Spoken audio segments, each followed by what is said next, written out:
Acres of Diamonds. When I was going down the Tigris and Euphrates rivers many years ago with a party of English travelers, I found myself under the direction of an old Arab guide whom we hired up at Baghdad, and I have often thought how that guide resembled our barbers in certain mental characteristics. He thought that it was not only his duty to guide us down those rivers and do what he was paid for doing, but also to entertain us with stories curious and weird, ancient and modern, strange and familiar. Many of them I have forgotten, and I am glad I have, but there is one I shall never forget. The old guide was leading my camel by its halter along the banks of those ancient rivers, and he told me story after story until I grew weary of his storytelling and ceased to listen.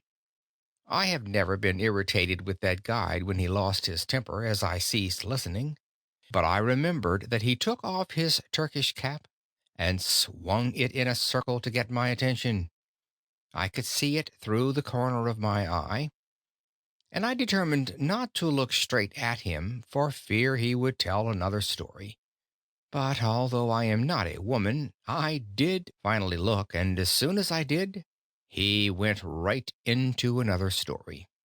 Said he, "I will tell you a story now, which I reserve for my particular friends." When he emphasized the words particular friends, I listened, and I have ever been glad I did. I really feel devoutly thankful that there are 1,674 young men who have been carried through college by this lecture, who are also glad that I did listen. The old guide told me that there once lived, not far from the river Indus, an ancient Persian by the name of Ali Hafed. He said that Ali Hafed owned a very large farm, that he had orchards, grain fields, and gardens, that he had money at interest, and was a wealthy and contented man. He was contented because he was wealthy, and wealthy because he was contented. One day there visited that old Persian farmer one of these ancient Buddhist priests, one of the wise men of the East. He sat down by the fire and told the old farmer how this world of ours was made. He said that this world was once a mere bank of fog, and that the Almighty thrust his finger into this bank of fog and began slowly to move his finger around, increasing the speed until at last he whirled this bank of fog into a solid ball of fire. Then it went rolling through the universe, burning its way through other banks of fog, and condensed the moisture without until it fell in floods of rain upon its hot surface and cooled the outward crust. Then the internal fires bursting outward through the crust threw up the mountains and hills, the valleys, the plains and prairies of this wonderful world of ours. If this internal molten mass came bursting out and cooled very quickly, it became granite. Less quickly, copper. Less quickly, silver. Less quickly, gold. And after gold, diamonds were made. Said the old priest, "A diamond is a congealed drop of sunlight." Now, this is literally scientifically true, that a diamond is an actual deposit of carbon from the sun. The old priest told Ali Hafed that if he had one diamond the size of his thumb, he could purchase the country. And if he had a mine of diamonds, he could place his children upon thrones through the influence of their great wealth. Ali Hafed heard all about diamonds, how much they were worth, and went to his bed that night a poor man. He had not lost anything, but he was poor because he was discontented, and discontented because he feared he was poor. He said, "I want a mine of diamonds," and he lay awake all night. Early in the morning he sought out the priest. I know by experience that a priest is very cross when awakened early in the morning, and when he shook that old priest out of his dreams, Ali Hafed said to him, "Will you tell me where I can find diamonds?" "Diamonds? What do you want with diamonds?" "Why, I wish to be immensely rich." "Well, then, go along and find them. That is all you have to do. Go and find them, and then you will have them." "But I don't know where to go." "Well, if you will find a river that runs through white sands between high mountains in those white sands, you will always find diamonds." "I don't believe there is any such river." "Oh, yes, there are plenty of them. All you have to do is go and find them, and then you have them." Said Ali Hafed, "I will go." So he sold his farm, collected his money, left his family in charge of a neighbor, and away he went in search of diamonds.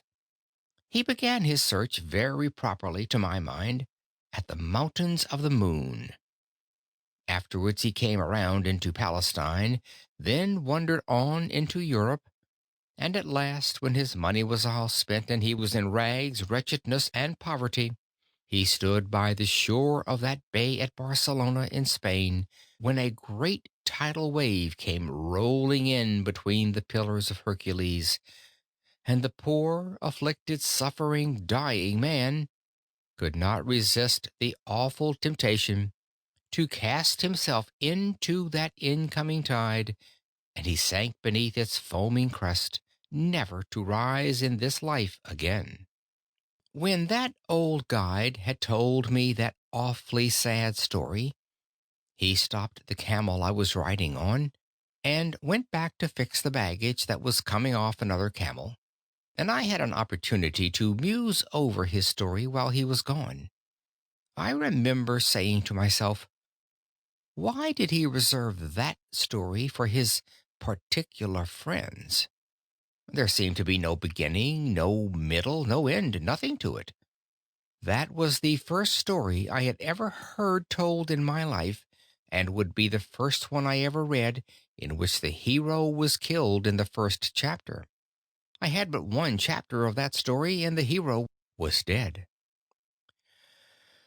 When the guide came back and took up the halter of my camel, he went right ahead with the story into the second chapter, just as though there had been no break.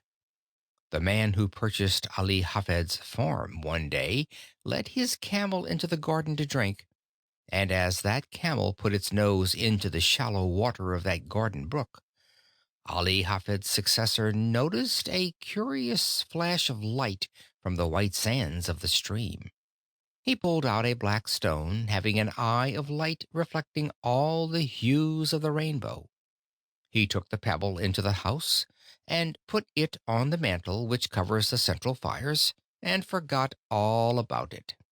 A few days later, this same old priest came in to visit Ali Hafed's successor, and the moment he opened that drawing room door, he saw that flash of light on the mantel, and he rushed up to it and shouted, "Here is a diamond! Has Ali Hafed returned?" "Oh, no, Ali Hafed is not returned, and that is not a diamond. That is nothing but a stone we found right out here in our own garden." "But," said the priest, "I tell you I know a diamond when I see it. I know positively that is a diamond." Then together they rushed out into that old garden, and stirred up the white sands with their fingers, and lo, there came up other, more beautiful and valuable gems than the first. "Thus," said the guide to me, and friends, it is historically true, "was discovered the diamond mine of Golconda, the most magnificent diamond mine in all the history of mankind, excelling the Kimberley itself. The Koh-i-Noor and the Orloff of the crown jewels of England and Russia, the largest on earth, came from that mine." When that old Arab guide told me the second chapter of his story, he then took off his Turkish cap and swung it around in the air again to get my attention to the moral. Those Arab guides have morals to their stories, although they are not always moral. As he swung his hat, he said to me, "Had Ali Hafed remained at home and dug in his own cellar, or underneath his own wheat fields, or in his own garden, instead of wretchedness, starvation, and death by suicide in a strange land, he would have had acres of diamonds. For every acre of that old farm, yes, every shovelful, afterward revealed gems which since have decorated the crowns of monarchs." When he had added the moral to his story, I saw why he reserved it for his particular friends. But I did not tell him I could see it. It was that mean old Arab's way of going around a thing like a lawyer to say indirectly what he did not dare say directly, that, in his private opinion, there was a certain young man then traveling down the Tigris River that might better be at home in America. I did not tell him I could see that, but I told him his story reminded me of one, and I told it to him quick, and I think I will tell it to you. I told him of a man out in California in 1847 who owned a ranch. He heard they had discovered gold in Southern California, and so, with a passion for gold, he sold his ranch to Colonel Sutter, and away he went, never to come back. Colonel Sutter put a mill upon the stream that ran through that ranch, and one day his little girl brought some wet sand from the raceway into their home and sifted it through her fingers before the fire. And in that falling sand a visitor saw the first shining scales of real gold that were ever discovered in California. The man who owned that ranch wanted gold, and he could have secured it for the mere taking. Indeed, 38 millions of dollars have been taken out of very few acres since then. About 8 years ago, I delivered this lecture in a city that stands on that farm, and they told me that a one-third owner for years and years has been getting $120 in gold every 15 minutes, sleeping or waking, without taxation. You and I would enjoy an income like that if we didn't have to pay an income tax. But a better illustration really than that occurred here in our own Pennsylvania. If there is anything I enjoy above another on the platform, it is to get one of these German audiences in Pennsylvania before me and fire that at them, and I enjoy it tonight. There was a man living in Pennsylvania, not unlike some Pennsylvanians you have seen, who owned a farm, and he did with that farm just what I would do with a farm if I owned one in Pennsylvania. He sold it. But before he sold it, he decided to secure employment collecting coal oil for his cousin, who was in the business in Canada, where they first discovered oil on this continent. They dipped it from the running streams at that early time. So this Pennsylvania farmer wrote to his cousin asking for employment. You see, friends, this farmer was not altogether a foolish man. No, he was not. He did not leave his farm until he had something else to do. Of all the simpletons the stars shine on, I don't know of a worse one than the man who leaves one job before he has gotten another. That has especial reference to my profession and has no reference whatever to a man seeking a divorce. When he wrote to his cousin for employment, his cousin replied, "I cannot engage you because you know nothing about the oil business." Well, then the old farmer said, "I will know," and with most commendable zeal, characteristic of the students of Temple University, he set himself at the study of the whole subject. He began away back at the second day of God's creation, when this world was covered thick and deep with that rich vegetation which since has turned to the primitive beds of coal.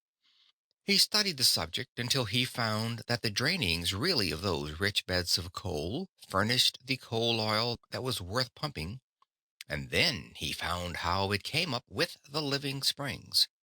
He studied until he knew what it looked like, smelled like, tasted like, and how to refine it.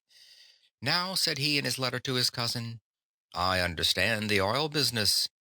His cousin answered, All right, come on. So he sold his farm, according to the county record, for $833, even money, no sense. He had scarcely gone from that place before the man who purchased the spot went out to arrange for the watering of the cattle. He found the previous owner had gone out years before and put a plank across the brook back of the barn, edgewise into the surface of the water just a few inches. The purpose of that plank at that sharp angle across the brook was to throw over to the other bank a dreadful looking scum through which the cattle would not put their noses.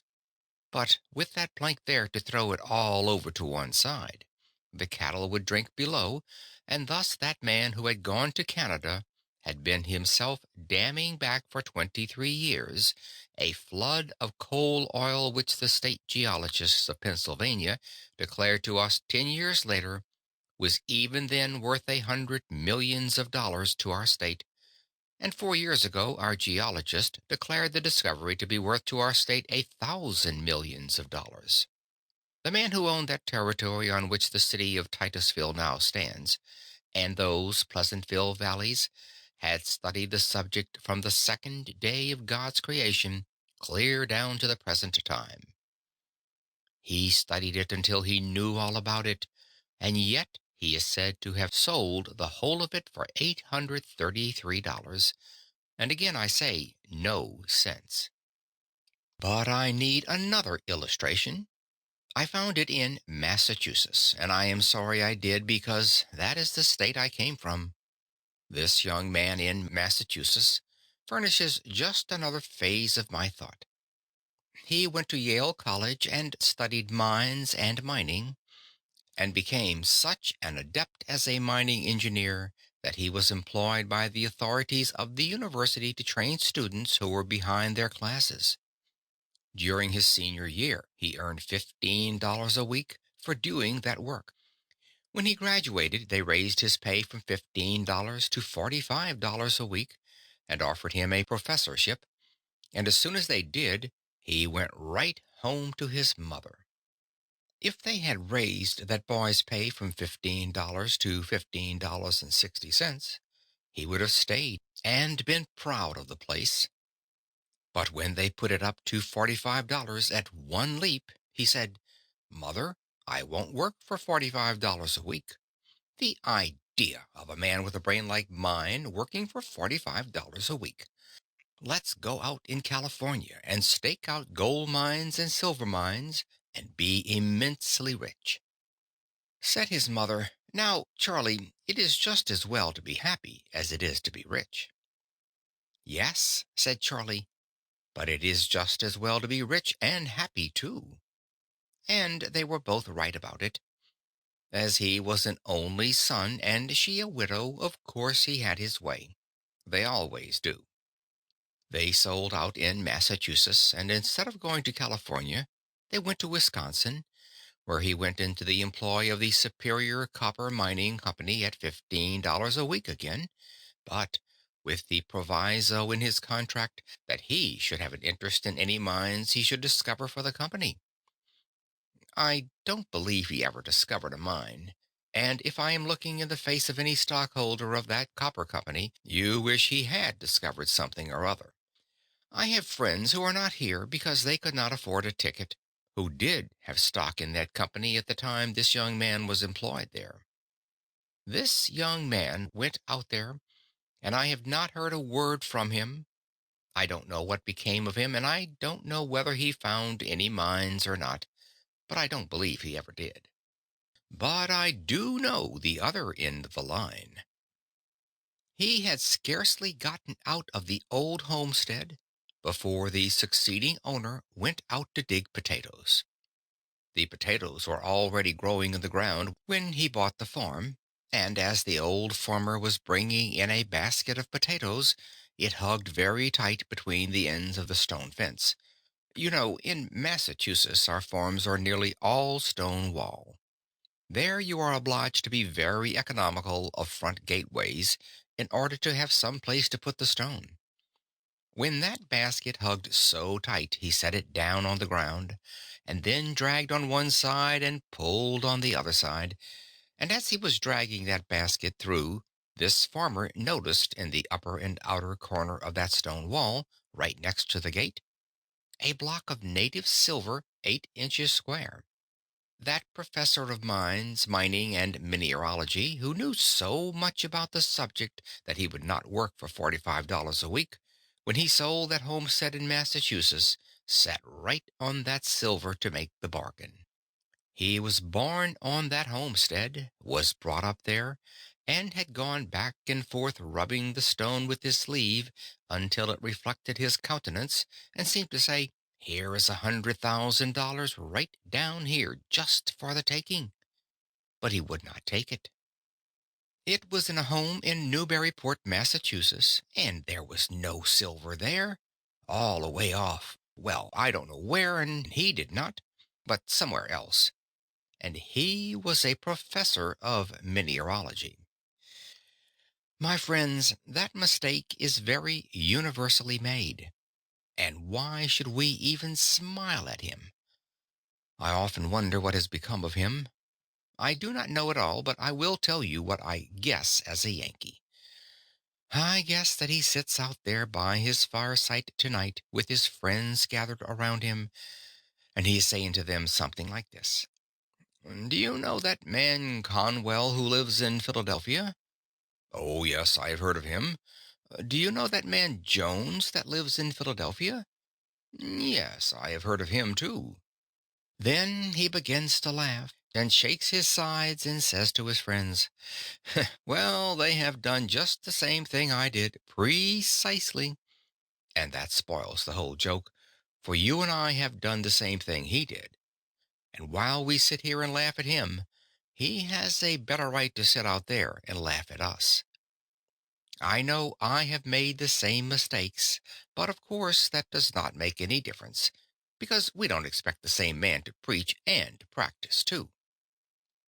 As I come here tonight and look around this audience, I am seeing again what through these 50 years I have continually seen. Men that are making precisely that same mistake. I often wish I could see the younger people, and would that the academy had been filled tonight with our high school scholars and our grammar school scholars, that I could have them to talk to.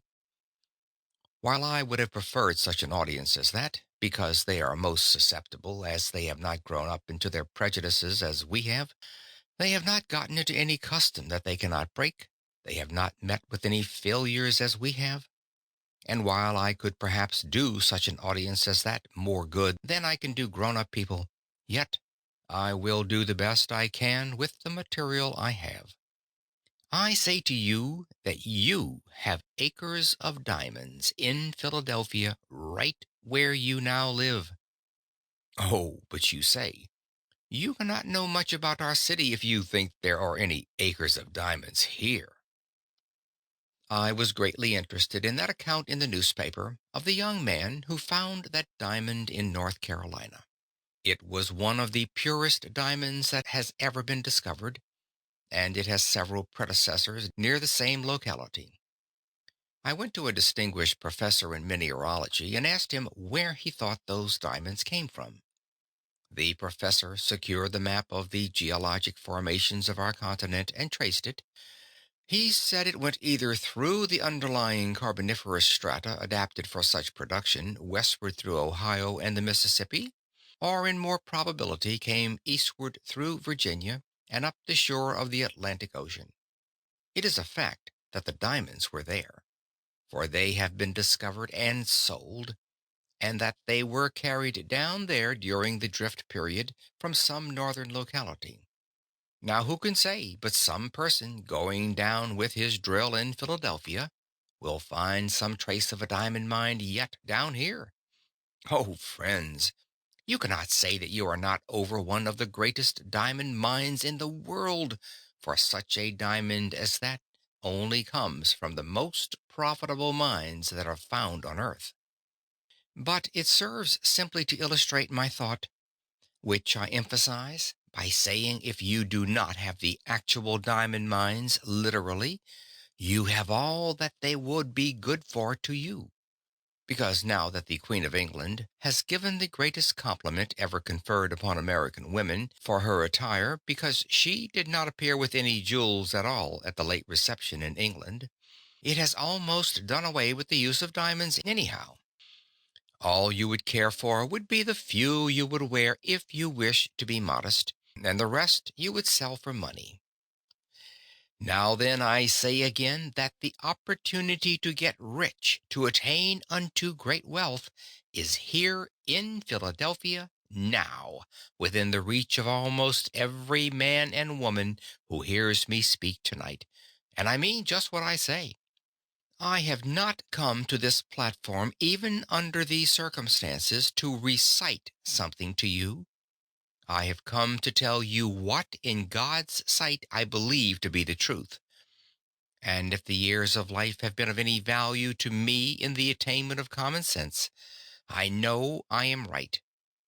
That the men and women sitting here, who found it difficult perhaps to buy a ticket to this lecture or gathering tonight, have within their reach acres of diamonds, opportunities to get largely wealthy. There never was a place on earth more adapted than the city of Philadelphia today, and never in the history of the world did a poor man without capital have such an opportunity to get rich quickly and honestly as he has now in our city. I say it is the truth, and I want you to accept it as such. For if you think I have come to simply recite something, then I would better not be here. I have no time to waste in any such talk, but to say things I believe. And unless some of you get richer for what I am saying tonight, my time is wasted. I say that you ought to get rich, and it is your duty to get rich. How many of my pious brethren say to me, "Do you, a Christian minister, spend your time going up and down the country advising young people to get rich, to get money?" Yes, of course I do. They say, "Isn't that awful? Why don't you preach the gospel instead of preaching about man's making money?" Because to make money honestly is to preach the gospel. That is the reason. The men who get rich may be the most honest men you find in the community. Oh, but says some young man here tonight, "I've been told all my life that if a person has money, he is very dishonest and dishonorable and mean and contemptible." My friend, that is the reason why you have none, because you have that idea of people. The foundation of your faith is altogether false. Let me say here clearly, and say it briefly, though subject to discussion which I have not time for here. 98 out of 100 of the rich men of America are honest. That is why they are rich. That is why they are trusted with money. That is why they carry on great enterprises and find plenty of people to work with them. It is because they are honest men. Says another young man, "I hear sometimes of men that get millions of dollars dishonestly." Yes, of course you do, and so do I. But they are so rare a thing in fact that the newspapers talk about them all the time as a matter of news until you get the idea that all the other rich men got rich dishonestly. My friend, you take and drive me, if you furnish the auto, out into the suburbs of Philadelphia and introduce me to the people who own their homes around this great city. Those beautiful homes with gardens and flowers, those magnificent homes, so lovely in their art. And I will introduce you to the very best people in character as well as in enterprise in our city, and you know I will. A man is not really a true man until he owns his own home, and they that own their homes are made more honorable and honest and pure and true and economical and careful by owning the home. For a man to have money, even in large sums, is not an inconsistent thing. We preach against covetousness, and you know we do in the pulpit, and oftentimes preach against it so long, and use the terms about filthy lucre so extremely, that Christians get the idea that when we stand in the pulpit, we believe it is wicked for any man to have money until the collection basket goes around. And then we almost swear at the people because they don't give more money. Oh, the inconsistency of such doctrines as that. Money is power, and you ought to be reasonably ambitious to have it. You ought, because you can do more good with it than you could without it. Money printed your Bible. Money builds your churches. Money sends your missionaries, and money pays your preachers, and you would not have many of them either if you did not pay them. I am always willing that my church should raise my salary, because the church that pays the largest salary always raises it the easiest. You never knew an exception to it in your life. The man who gets the largest salary can do the most good with the power that is furnished to him. Of course he can, if his spirit be right to use it for what it is given to him. I say then, you ought to have money. If you can honestly attain unto riches in Philadelphia, it is your Christian and godly duty to do so. It is an awful mistake of these pious people to think you must be awfully poor in order to be pious. Some men say, "Don't you sympathize with the poor people?" Of course I do, or else I would not have been lecturing these years. I won't give in but what I sympathize with the poor, but the number of poor who are to be sympathized with is very small.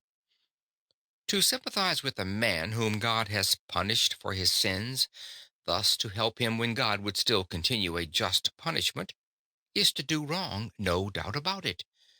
And we do that more than we help those who are deserving. While we should sympathize with God's poor, that is, those who cannot help themselves, let us remember there is not a poor person in the United States who was not made poor by his own shortcomings or by the shortcomings of someone else.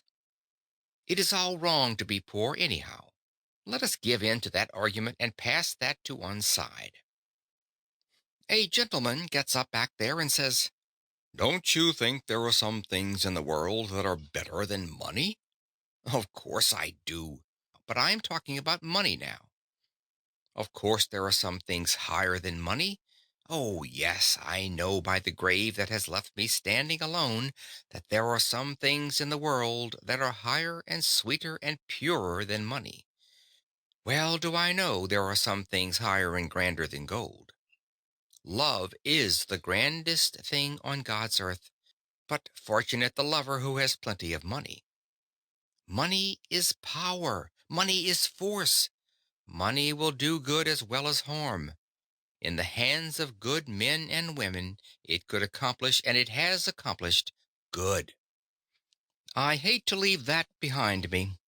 I heard a man get up in a prayer meeting in our city and thank the Lord he was one of God's poor. Well, I wonder what his wife thinks about that. She earns all the money that comes into that house, and he smokes a part of that on the veranda. I don't want to see any more of the Lord's poor of that kind, and I don't believe the Lord does. And yet there are some people who think that in order to be pious you must be awfully poor and awfully dirty. That does not follow at all. While we sympathize with the poor, let us not teach a doctrine like that.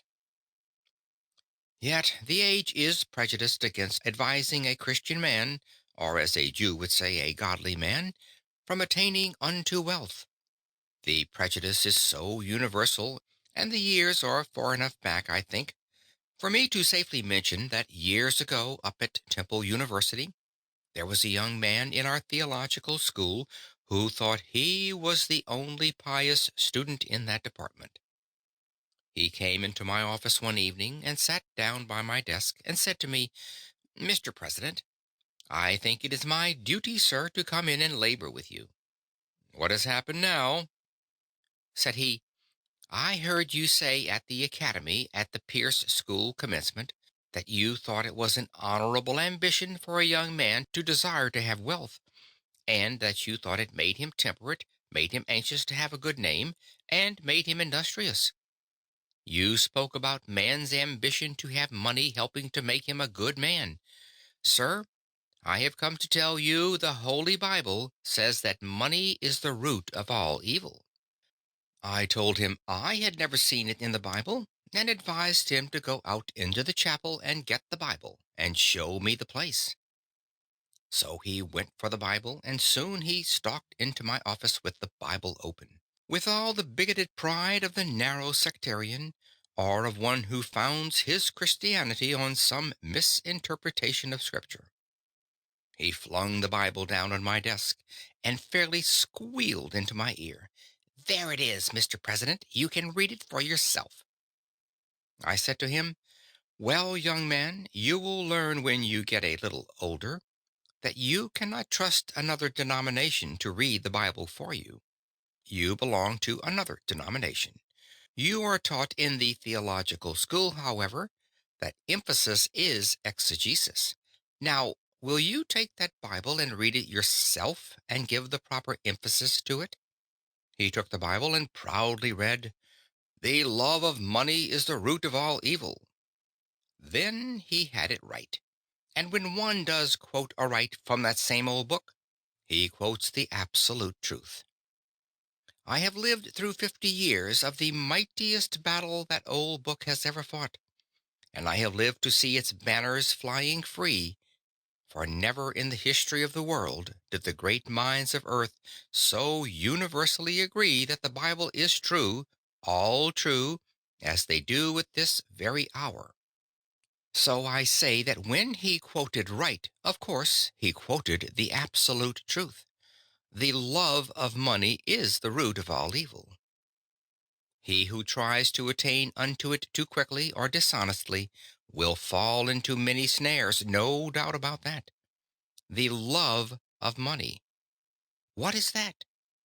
It is the making an idol of money, and idolatry, pure and simple, everywhere, is condemned by the Holy Scriptures and by man's common sense.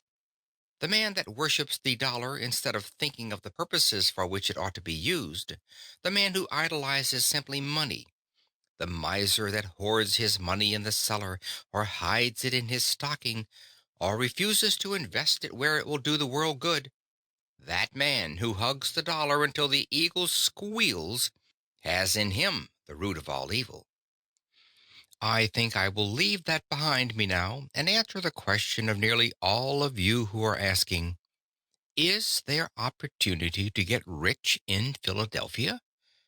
Well, now, how simple a thing it is to see where it is, and the instant you see where it is yours. Some old gentleman gets up back there and says, "Mr. Conwell, have you lived in Philadelphia for 31 years and don't know that the time has gone by when you can make anything in this city?" No, I don't think it is. Yes, it is. I have tried it. What business are you in? I kept a store here for 20 years and never made over $1,000 in the whole 20 years. Well, then, you can measure the good you have been to this city by what this city has paid you, because a man can judge very well what he is worth by what he receives. That is, in what he is to the world at this time. If you have not made over $1,000 in 20 years in Philadelphia, it would have been better for Philadelphia if they had kicked you out of the city 19 years and 9 months ago. A man has no right to keep a store in Philadelphia 20 years and not make at least $500,000, even though it be a corner grocery uptown. You say, "You cannot make $5,000 in a store now."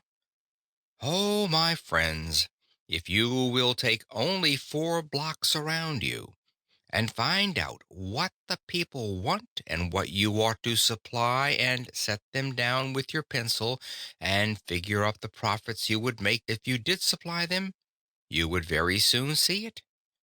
There is wealth right within the sound of your voice. Someone says, "You don't know anything about business. A preacher never knows a thing about business." Well, then I will have to prove that I am an expert.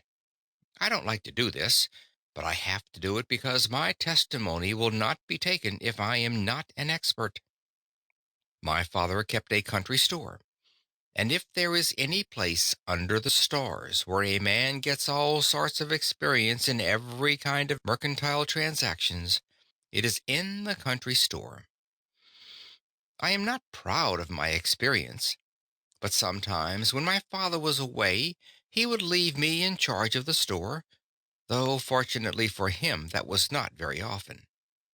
But this did occur many times, friends. A man would come in the store and say to me, "Do you keep jackknives?" "No, we don't keep jackknives." And I went off whistling a tune. What did I care about that man, anyhow? Then another farmer would come in and say, "Do you keep jackknives?" "No, we don't keep jackknives." Then I went away and whistled another tune. Then a third man came right in the same door and said, "Do you keep jackknives?" "No. Why is every one around here asking for jackknives? Do you suppose we are keeping this store to supply the whole neighborhood with jackknives?" Do you carry on your store like that in Philadelphia? The difficulty was, I had not then learned that the foundation of godliness and the foundation principle of success in business are both the same precisely. The man who says, "I cannot carry my religion into business," advertises himself either as being an imbecile in business, or on the road to bankruptcy, or a thief. One of the three, sure. He will fail within a very few years. He certainly will if he doesn't carry his religion into business. If I had been carrying on my father's store on a Christian plan, godly plan, I would have had a jackknife for the third man when he called for it. Then I would have actually done him a kindness, and I would have received a reward myself, which it would have been my duty to take. There are some over pious Christian people who think if you take any profit on anything you sell, that you are an unrighteous man. On the contrary, you would be a criminal to sell goods for less than they cost. You have no right to do that. You cannot trust a man with your money who cannot take care of his own. You cannot trust a man in your family that is not true to his own wife. You cannot trust a man in the world who does not begin with his own heart, his own character, and his own life. It would have been my duty to have furnished a jackknife to the third man, or the second, and to have sold it to him and actually profited myself. I have no more right to sell goods without making a profit on them than I have to overcharge him dishonestly beyond what they are worth. But I should so sell each bill of goods that the person to whom I sell shall make as much as I make.